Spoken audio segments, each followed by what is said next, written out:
porque tiene una mano izquierda para trabajar en contextos también conflictivos y, bueno, él es el alma mater también del proyecto de Belchite, en el que hemos colaborado también en septiembre-octubre. Él es un muy bueno también muy buen arqueólogo de campo, un gran técnico, ha trabajado también en la ciudad romana del Puello. De hecho, bueno, estos días aún están colgando resultados de la prospección magnética, pero bueno, él va a hacer una síntesis, creo que además tiene un aparato gráfico también espectacular sobre este proyecto. Gracias, Pedro. ¿Va bien eso? Está terminando de cargar. Está terminando de cargar, vale. Bueno, mientras está cargando... Vale, voy. Nada.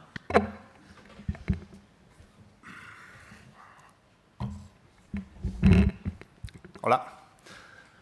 Buenas tardes. Nada, muchas gracias, Urso, por invitarme a darme la oportunidad de estar aquí. Realmente, bueno, él mismo forma parte del equipo con un montón de gente más. Realmente es Alfredo el que coordina y lleva adelante todo. Cualquiera podía haber estado haciendo esta intervención, en este caso me ha tocado a mí. Que con Alfredo y Salvatore Garfi codirigió la intervención.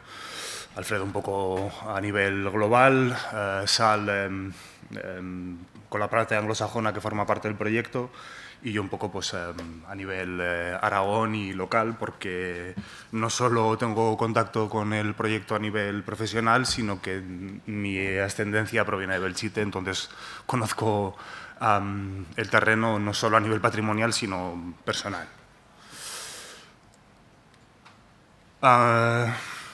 Realmente creo que conocéis todos Belchite de sobra. Es uno de los lugares emblemáticos de la guerra civil. Se ha repetido 1000 veces, ha aparecido su nombre prácticamente por todas partes. Ha sido pues eso, uno de los lugares con más, y los escenarios bélicos de la guerra con más presencia y más fuerza, y su nombre ha aparecido reflejado en miles de sitios. Aquí solo son una serie de ejemplos. Es una imagen del desfile del 1 de mayo del año 46, creo que es en el mismo Nueva York o en Chicago, ahora mismo no recuerdo bien, con una serie de veteranos de la Brigada Lincoln que dentro de la manifestación repiten no solo sitios de la guerra, sino algunos de ellos siguieron combatiendo con el ejército americano, y entre todos los sitios donde estuvieron, Belchite aparece. Es un monumento también a los brigadistas húngaros en Budapest, Belchite está, por supuesto, y bueno, otro ejemplo más, desfile con la toma de París, los blindados de la 9, uno de los half-track que llevaban también llevaba el nombre de Belchite. Belchite en el año 36 era una población de unos 4000 habitantes, que para Aragón era un pueblo bastante grande, era un pueblo rico, antiguo y con una historia y una riqueza patrimonial bastante importante. Mudéjar, de hecho, en parte el conjunto del pueblo viejo está declarado BIC por el conjunto, o sea, por las torres mudéjares. Era una población agraria basada en la economía del cereal, el aceite, parte de ganadería y una pequeña industria que estaba relacionada con todo esto. Y la importancia militar venía sobre todo porque era un punto estratégico tanto a nivel viario de carreteras como de ferrocarril, además de ser un centro administrativo. Tenía, pues eso, como iba a decir que buena parte de Aragón, pero no, porque bueno, la presencia anarquista era muy fuerte en el Bajo Aragón y en otros sitios, pero era eminentemente tradicionalista, aunque con buena presencia de UGT, y de hecho el alcalde que había en el momento de la sublevación era republicano. Obviamente fue ejecutado. Siempre se habla de la batalla de Belchite. Realmente no estamos siendo rigurosos si utilizamos ese término. No fue la batalla, fueron realmente las batallas de Belchite.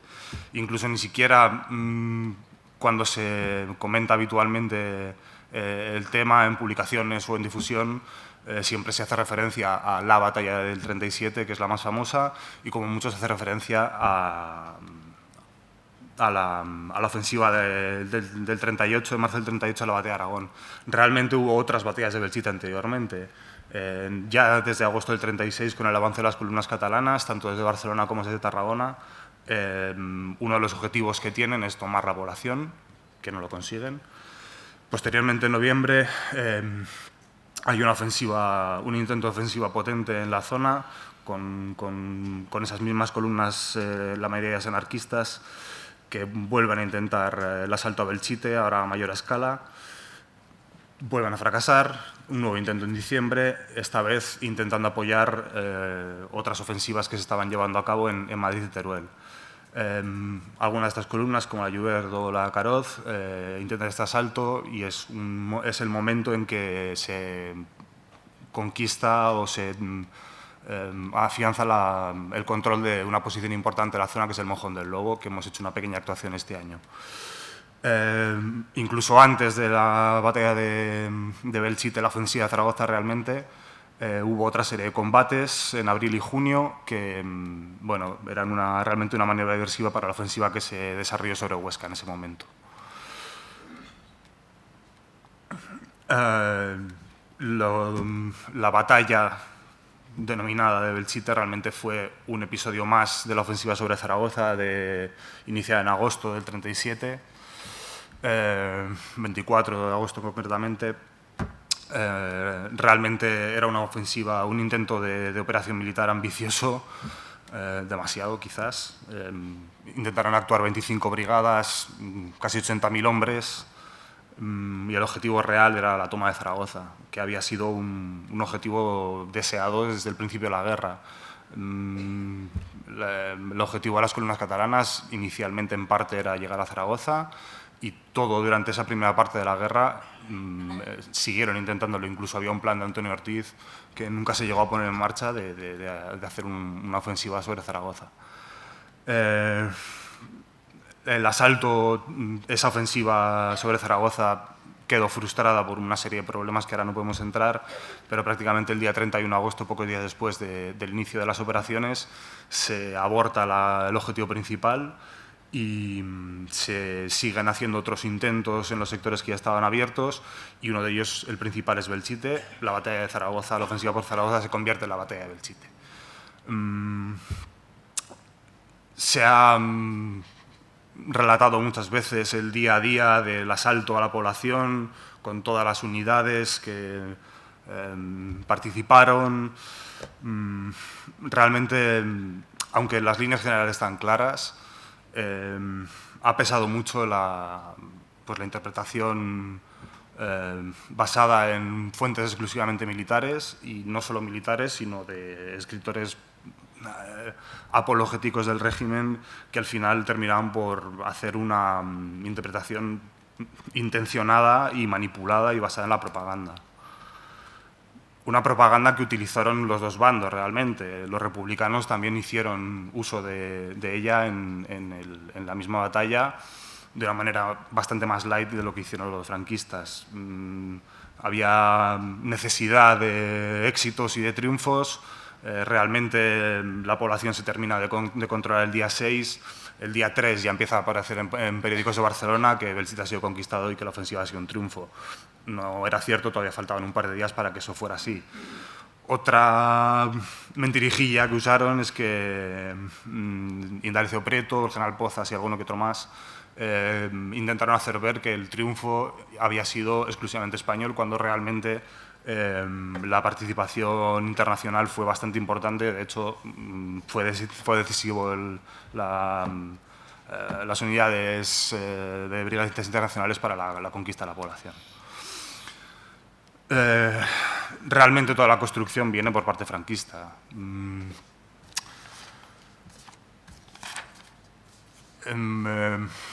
Se pierde la población, se intentó...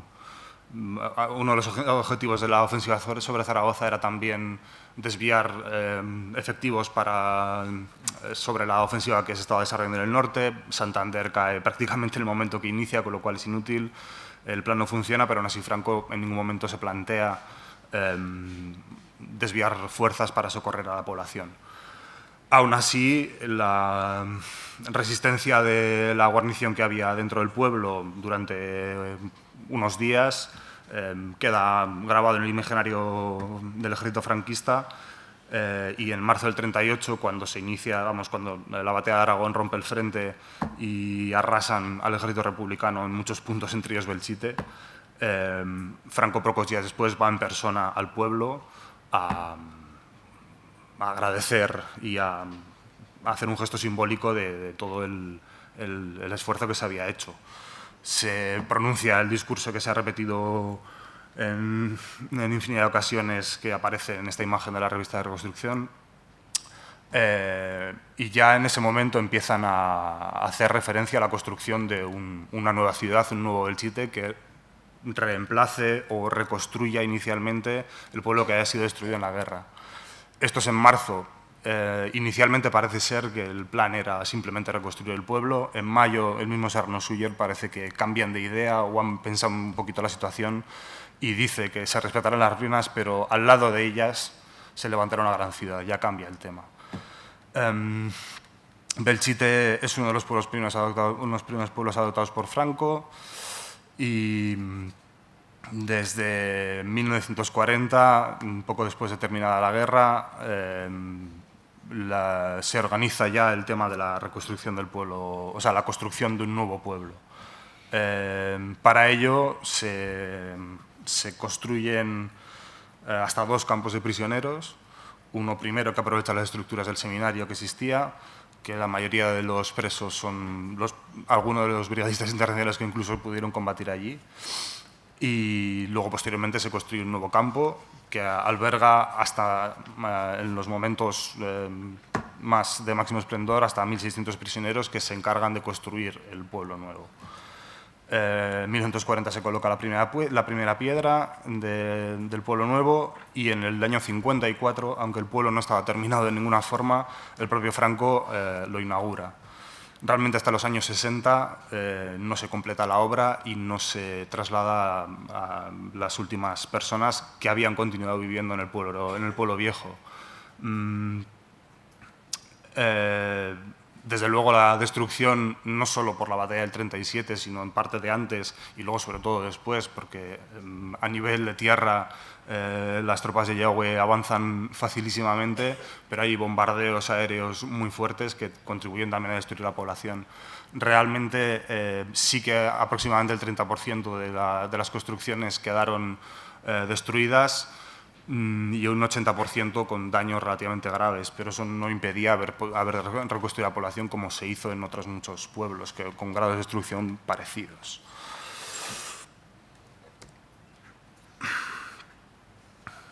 Vamos.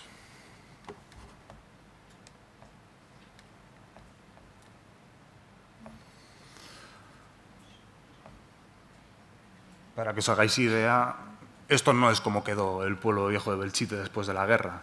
Esto ha sido producto del tiempo, del expolio, de la mala gestión y del clima. El cierzo y la lluvia aragonesa es peligrosa y crea problemas bastante serios. Belchite lo comentó el colega Marín ayer, así que no voy a entrar mucho. Fue un símbolo para el régimen. Fue una ruina, nueva Numancia, Belchite heroico, Belchite glorioso, ruinas gloriosas, Belchite mártir. Todo eso se mantuvo durante los primeros años del franquismo. Realmente, a partir de los finales de los 50, años 60, ese discurso triunfalista cambia un poco, la situación internacional cambia, se adopta un nuevo discurso más relacionado con la paz, que casualmente es el que desde hace unos años han intentado adoptar otra vez. La realidad es que hoy en día ese significado simbólico se mantiene solo residualmente, y la realidad es que hoy en día la ruina se ha convertido en escombro, sin más. El pueblo viejo de Belchite hoy en día tiene una situación crítica, alarmante. Todo el tiempo ha destruido bastante, pero en los últimos años se ha notado un deterioro muy, muy importante. Han caído muchísimas casas, incluso los monumentos más importantes como las iglesias están empezando a tener grietas que puedan amenazar ruina. Y hay un problema muy serio de gestión patrimonial. Es un BIC pero a pesar de que existió un plan director, que existe un plan director, se ha dejado de aplicar. Se intervino en 2 de las puertas que realmente amenazaban ruina y se han rehabilitado completamente. Y en una de las torres, que fue la primera intervención, pero ha quedado en algún cajón perdido. La administración del Gobierno de Aragón se ha lavado las manos, no tiene ningún tipo de intención de intervenir de ninguna manera en el pueblo y exclusivamente el Ayuntamiento está haciendo en la medida de sus posibilidades pues lo que puede para intentar mantener y gestionar los restos y el patrimonio, al fin y al cabo. Han vallado el perímetro, a partir de ahora solo se hacen visitas guiadas, se intenta controlar que el expolio y el vandalismo siga afectando los restos.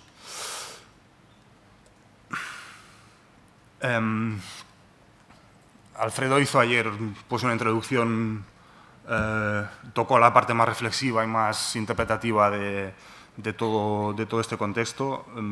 Yo voy a intentar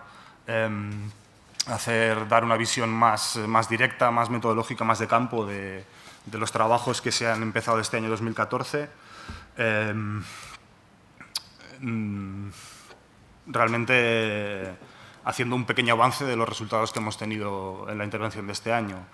Se ha trabajado en el mes de septiembre y bueno, los datos todavía están procesando, todavía están trabajando, entonces bueno, esto es un pequeño avance.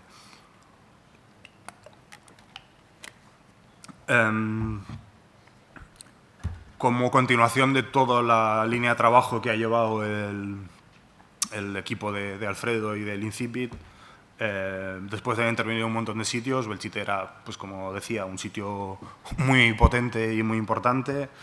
Había intención de trabajar en él y por fin este año se ha conseguido. Y esto se ha hecho en el marco de un proyecto internacional que ha centrado su interés pues, como marco general en las brigadas internacionales que actuaron en la población. Ha sido una experiencia interesante porque se han combinado un equipo de arqueólogos profesionales, estudiantes, eso por parte española, desde, pues eso, además combinando y conectando Galicia, Euskadi, Cataluña, Aragón, Madrid, un poco gente de todas partes. Y luego una parte procedente del mundo anglosajón, hemos tenido voluntarios y también arqueólogos profesionales de Gran Bretaña, de varios sitios, Canadá y Estados Unidos. Diferentes grados de interés e implicación, porque incluso hemos tenido, esta es una de 2 hermanas que eran sobrinas del ayudante de Merriman, en concreto, que además murió allí en Belchite. O sea, hemos tenido familiares directos de brigadistas que combatieron allí. Y, bueno, está integrado dentro de la línea de trabajo del Incipit y a su vez del NEARC de un proyecto de la Unión Europea y también el GEPAC de la UPV. Rápidamente, objetivos generales. Es pues eso, una aproximación al paisaje bélico, mucho más extenso solo el casco urbano de Belchite. La batalla estaba integrada, como decía, dentro de una ofensiva más general y en realidad la misma batalla de Belchite no tuvo como escenario solo el pueblo de Belchite, sino también tuvo una pequeña ampliación hacia Mediana y otra serie de escenarios secundarios. A partir del estudio de eso se quiere o se necesita de inicio producir una base empírica a partir de estas excavaciones y prospecciones. Una vez conseguido eso, o mientras se consigue eso, se está intentando llevar un programa de arqueología pública que permita difundir estos restos de la guerra y la posguerra, considerándolos como lo que son, como patrimonio cultural. De hecho, como comentaba Hugo, en Aragón la ley de patrimonio considera los restos de la guerra civil como patrimonio en igualdad de condiciones y como yacimientos arqueológicos en igualdad de condiciones a una ciudad romana o un castillo medieval. Y como tal se pretende reflexionar sobre las formas adecuadas para gestionar este tipo de patrimonio. Bueno, rápidamente, como decía, eso. La línea general, el marco que se ha establecido es el de las brigadas internacionales porque fueron varias brigadas, o sea, varios batallones de estas brigadas los que combatieron aquí, no solo en el año 37, sino también en el 38. Casualmente, tanto la Lincoln como la British, como la Talman, como los MacPubs, como varios de ellos, volvieron otra vez a estar en el mismo sitio en el año 38. Todos ellos tuvieron algún tipo de participación. Los canadienses realmente estaban prácticamente constituidos y hasta el mes de octubre no tuvieron su bautismo de fuego, no actuaron prácticamente, estaban en retaguardia, pero el resto prácticamente todos entraron en combate, bien en Mediana, bien en Belchite. Hemos intentado, para la primera intervención, seleccionar una serie de puntos que pueden ser representativos, tanto en Belchite como en Mediana, que veremos luego. En Belchite, de momento, no ha habido posibilidad ni valor para meterse en el propio pueblo viejo, porque es un tema importante, pero sí nos hemos acercado, hemos hecho una prospección intensiva en la zona de campos que quedan alrededor de la trasera de la iglesia de San Agustín, que es justamente el punto, o uno de los puntos por donde la brigada de Lincoln principalmente realizó el asalto al pueblo. Esta es una foto de su propia unidad fotográfica, la perspectiva que tenían desde el avance o la fábrica de aceite que también utilizaron para entrar, y esto es el estado actual. Esta parte fue volada para entrar, entraron directamente por el ábside de la iglesia. Como decía, se ha hecho una microprospección en la zona para intentar, a partir de los restos materiales, hacer un análisis de dispersión e intentar reflejar esos signos de combate en el registro. Realmente ha sido complicado porque bueno, pues todos esos campos han seguido estando en uso, ha cambiado ligeramente el tema y luego también tuvimos problemas de visibilidad en el terreno porque había algunas parcelas que estaban con unas matas a esta altura y no se pudo intervenir. Ha quedado como una cosa de toma de contacto que habrá que continuar, pero bueno, los resultados, aunque escasos, fueron importantes y suficientes como testimonio para ver que puede ser una línea de trabajo y un entorno de actuación interesante. Además de esta parte de San Agustín, también se ha intervenido de la misma manera como prospección en la zona del Calvario, que fue otro punto de acceso y de ataque hacia el pueblo. Derivando hacia Mediana, ha sido otra de los marcos en los que hemos intervenido. Mediana realmente tenía que formar parte de la línea de avance de otras unidades directamente hacia Zaragoza. El problema es que bueno, luego se complicó un poco el tema, se estabilizó el frente, o sea, el avance, hubo avances y retrocesos intentando pasar por el vértice sillero, que era una de las posiciones importantes de la zona. El tema es que bueno, quedan en torno al pueblo de Aragón, o sea, de Mediana Aragón, frenadas una serie de unidades y mientras comienza el asalto a Belchite. Desde Zaragoza, viendo la situación de peligro que tenían, rápidamente intentan organizar un contraataque y para ello movilizan a la 13 División, no a una cualquiera, una de las unidades de élite del ejército franquista, que había estado, o estaba incluso, creo, había intervenido poco tiempo antes en Brunete, y son movilizados rápidamente hacia la zona para intentar contraatacar y cortar la carretera de Zaragoza pasando por Mediana hacia Belchite. El objetivo era este punto de aquí. Eso apoyado por la División 150, que también es movilizada rápidamente a la zona. El plano es un poco follón porque realmente la zona lo es. Desde el programa Amarga Memoria que se ha comentado antes, una de las líneas de trabajo que se llevaron a cabo, pues bueno, tengo que cortar.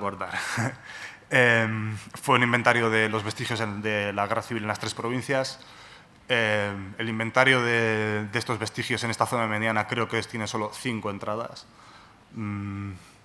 Ahora mismo no sabría decir exactamente cuántas, pero habrá un centenar de posiciones. Estamos intentando controlar y conocer el terreno de verdad. Se está intentando hacer un estudio del paisaje, pero bueno, es complicado.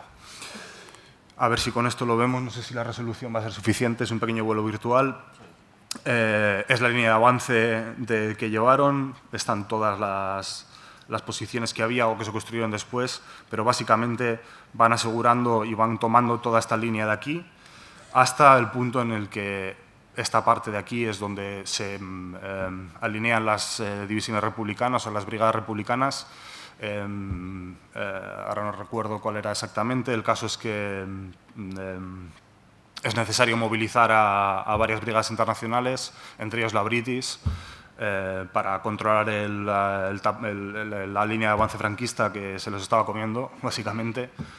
Entonces hacen una serie de líneas, varias de ellas son superadas y al final mantienen una línea que al final funciona. Hay una serie de combates muy intensos en esta parte de aquí y bueno, lo que hemos hecho es intentar reducir la parte donde se situó el batallón British, que sería esta parte de aquí, y hemos intervenido en esta zona, que es un poco contacto con los austriacos, y la parte más cercana donde fueron los combates más fuertes en el entorno. Es un plano de la disposición de las fuerzas a partir del diario de la 15 Brigada. Entonces, bueno, se ha intervenido en una posición de avanzada que tenía una línea de trinchera perimetral a lo largo de un pequeño cerro bastante extendido, o sea, en extensión longitudinal, que tiene una posición de avanzada, un nido de ametralladoras excavado en el propio sustrato de yeso de la zona. Es una ortofoto generada a partir de modelos fotogramétricos que hemos estado haciendo. Sería esta parte de aquí, con la zona de tiro. Y bueno, hemos estado viendo que a partir del registro de la dispersión de los proyectiles, tanto disparados como recibidos, se ve que efectivamente había una ametralladora. Hemos registrado un montón de cajas de munición soviética que alimentarían a esa ametralladora, y luego, sobre todo, había una cantidad bastante importante de proyectiles, tanto de ametralladora como de Mauser, que procedían de líneas que estaban enfrente. La zona sería esta parte de aquí, toda esta sería la línea franquista, hay unos 2 kilómetros al alcance sin ningún problema de ametralladora, y bueno, hemos podido en esa parte registrar el fuego recibido en una posición estática del bando republicano. También se ha prospectado toda la zona de posible avance entre estas dos líneas, la tierra de nadie entre los dos, y allí se ha podido, a partir por una parte, de los proyectiles o metralla de artillería o sobre todo de mortero y cráteres que hemos podido ver que estaban en abundancia, se han podido reconstruir mínimo dos ataques de artilleros, otro de mortero y una serie de golpes de mano, que tengo que correr porque si no, no llego. Se ve ya por una serie de variada munición y de granadas, varios tipos de proyectiles de artillería y de mortero. Además de esas zonas de combate, se ha intervenido en la segunda línea, parte más de retaguardia de la posición republicana. En todo el entorno, pero aquí especialmente, hemos podido registrar una serie de zonas de vida, bivacs, chabolas, tallados en las zonas de ladera a contrapendiente de las líneas de frente. Salgalfi, cuando el colega inglés, cuando estábamos prospectando esto, le llamó la atención y recordó pues, los sistemas de vida de tropas en la batalla de Galípoli. Realmente tiene su parecido. No recuerdo ahora, eran por encima de 50 estructuras en 3 pequeños valles. Realmente en la zona extensa de frente hay muchas más, pero bueno, se ha intervenido de momento en esta parte. Se trabajó en una de las principales, se ha excavado esta principal, que era una cabaña de pastores reaprovechada luego como refugio y como zona de vida, y luego en otras 3 más pequeñas. En ellas, bueno, pequeño detalle del plano. Estas son algunas de tamaño más pequeño. Se han escaneado, se ha registrado con fotogrametría, se han hecho escaneados láser 3D. Y en ellas se ha podido documentar, bueno, sobre todo la las condiciones de vida y la situación de que bueno, se abandonaron de una manera más o menos rápida. No está claro si por movilización de tropas o porque hubiera algún tipo de combate o amenaza que tuvieron que salir corriendo porque realmente ha aparecido munición disparada y puede existir la posibilidad. Pero sí se han recuperado una serie de objetos personales que ayudan a conocer un poco cómo era la vida en esta segunda línea y, vamos, la vida en el frente en realidad. Como elemento excepcional hemos encontrado elementos de papel impreso. No se va a ver mucho el detalle, realmente no se puede leer. Ahora mismo está en restauración en el Museo de Zaragoza. Bueno, son elementos curiosos que aparecen de vez en cuando. Normalmente hay que ir a los archivos para consultar temas escritos y hay veces que aparecen en el propio contexto arqueológico. Más elementos curiosos o poco comunes. Hemos podido, gracias a un colaborador de la zona, que tenía localizado desde hace un tiempo una serie de parideras que fueron utilizados como zonas de vida de ese mismo frente, una serie de uniformes muy bien conservados. Volviendo a Belchite, aparte de la zona directa de combate de las brigadas internacionales, sí que hemos intentado intervenir en una de las posiciones principales del sistema defensivo. Un sistema defensivo que se ha descrito en muchas ocasiones, pero que realmente es muchísimo más grande y mucho más complejo de lo que realmente se había pensado, porque bueno, se había hecho referencia a las posiciones principales, pero era una cosa más compleja. Gracias a uno de los investigadores locales que colabora, Jaime Cinca, nos ha facilitado, nos apuntó a la existencia de un pequeño plano en el Tesoro de todo este sistema defensivo. Esto es un sector, la paridera del Saso, que es la posición en la que hemos intervenido, es aquí. Pero bueno, el capitán Adrada era el mando de la unidad de zapadores que desde finales del 36 y principios del 37 fortificó no solo Belchite, sino toda la zona. Hicieron una labor de fortificación enorme. Hay fortines de todo tipo y de toda tipología, incluso puestos de socorro y refugios antigas. Y tenemos la suerte de que buena parte de esa información se refiere a esta paridera del Saso, que realmente era un elemento de resistencia y estaba pensado para recibir ataques de tanques. La paridera es una posición muy grande, contaba con una serie de componentes del que destaca, entre otras cosas, un gran nido de ametralladoras que estaba dirigido directamente hacia la carretera, que pasa a unos 300 metros. Cubre 360 grados. El estado de conservación era bueno, pero un poco complicado porque había sido utilizado como vertedero, más luego todo el escombro de la destrucción de la cubierta. Aún así hemos podido excavarlo y el estado de conservación, aunque bueno, tocado, era bastante bueno. Además, en el otro extremo, completamente apuntando al pueblo de Codo, hay una serie de trincheras fortificadas con otros 3 nidos de ametralladoras que hemos podido limpiar hasta donde se ha podido porque el nivel de combatación era bastante importante. Y luego tiene una serie de refugios subterráneos que hemos intentado acceder a ellos. El problema es que, bueno, igual que el nido estaba colmatado, esto estaba mucho más y rápidamente es lo que comento, es el ejemplo de la consideración que ha tenido incluso entre los propios vecinos este tipo de patrimonio. Se ha utilizado como vertedero en general, pero específicamente de purín de cerdo, o sea, de mierda de cerdo, que durante años han estado metiendo y bombeando incluso al interior de los refugios, con lo cual ha sido bastante complicado hacerlo y sacarlo y poder saber un poco cómo funcionaba el tema. El nido de ametralladoras aparece dibujado incluso en las plantas y en el aparato gráfico que lleva el capitán Adrada en estos manuales de fortificación. Tenemos incluso imágenes de la construcción, es el banderín de la compañía, los Barbies. Hemos intentado